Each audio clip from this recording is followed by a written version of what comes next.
Let me start with a bold statement. If your AI product doesn't get better with more users, you don't have a moat, you just have a feature. Think about it. Tesla's autopilot gets smarter with every single mile driven by its entire fleet of cars. A competitor's car? Well, it just doesn't. That right there, that's the magic of the data flywheel. It's the secret engine powering the most dominant AI products on the planet, and today, we're going to break down exactly how it works. So how do we build one of these incredible engines for ourselves? Here's the plan. We're going to start with the age-old quest for a competitive edge, then look at the classic product feedback loop and see how AI just completely rewrites the rules. From there, we'll dive deep into the mechanics of the flywheel itself, figure out how to measure it, and wrap up with what this all means for you, the modern product manager.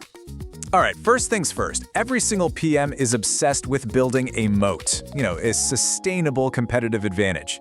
It's not nearly enough to build a great feature. You have to build something that's really, really hard for anyone else to copy. That's what ensures your product sticks around for the long haul. So what gives an advantage, that kind of staying power? Well, it could be a few things. Maybe you have exclusive access to some resource or a super unique complex process. Or maybe you've got patents. But the one common thread weaving through all of these? Low imitability. Plain and simple, the harder your product is to copy, the stronger your moat is. Okay, now before we jump into the supercharged AI version, let's just do a quick refresh on the standard, battle-tested way PMs have improved products for years. It's a classic for a very good reason. We all know the build, measure, learn loop, right? We build an MVP, we ship it, we measure how it's doing with analytics and user tests, and then we learn from that data.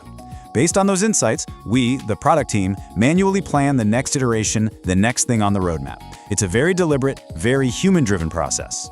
But what if that loop could run itself? This is where AI completely changes the game.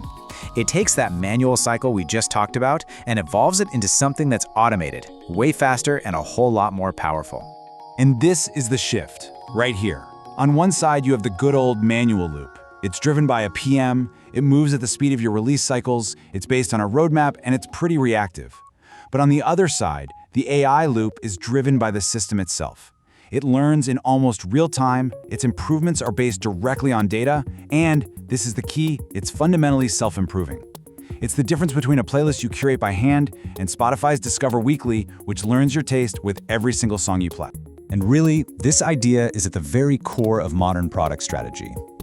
When you're faced with designing something super complex, like a recommendation engine for Amazon or a routing algorithm for Google Maps, you realize pretty quickly that machine learning isn't just a nice-to-have. It's often the single best way to get results that a simple, rule-based system could never even dream of achieving. So let's connect the dots. Let's see how this automated AI loop builds on itself to create this powerful, self-reinforcing effect that can become frankly unstoppable.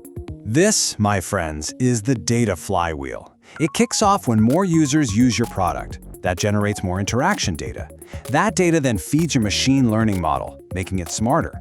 A smarter model creates a better user experience, which in turn attracts and keeps even more users. And boom, the cycle starts all over again, but stronger this time. This is Waze in a nutshell, right? More drivers share real-time traffic data, which makes the app better for everyone, which brings in more drivers. The system literally gets smarter just because people are using it. And this just perfectly illustrates the end game. The flywheel is your moat. Every span doesn't just add to your advantage, it compounds it. A competitor can copy your UI, they can copy your features, but they can't copy the years of user data that have made your AI model so good. The longer your flywheel spins, the wider and deeper that moat gets. Okay, this all sounds amazing in theory, but as a PM, you live and die by the numbers. So how do you actually measure this thing? How do you prove that your system is getting smarter and not just, spinning its wheels? Let's make this really concrete with a classic PM interview question. Let's say you're in charge of a video platform like YouTube or TikTok. What are you looking at to see if your recommendation engine, your flywheel, is actually doing its job? Of course, you'd start with the obvious stuff, clicks, watch time, but the real story is in the business metrics. Is this flywheel actually making user retention go up and churn go down? Are people using this core feature more and more over time? And maybe most importantly, are your users actually happier? That's when you look at something like your Net Promoter Score to see if the better experience part of the flywheel is truly hitting home. Which brings us to our final and maybe most important point. The rise of the data flywheel fundamentally changes the job description of a product manager. It's a whole new mandate for the age of AI. Look, in the past, success was often about how many features you could ship from a backlog. We planned our roadmap, we built the features, we shipped them. Job done. But now, your primary role is evolving. It's not just about the features anymore. It's about being the architect of the underlying system that learns and improves all by itself. You're not just a feature manager anymore. You are the designer of the flywheel. So I'll leave you with this one question to really think about for your own product. Are you simply using data to make one-off decisions or to fill up some dashboards? Or have you truly designed a system where more usage automatically and inherently makes the product better for every single user? Have you built a feature or have you built a flywheel? Thanks for watching. Subscribe and like.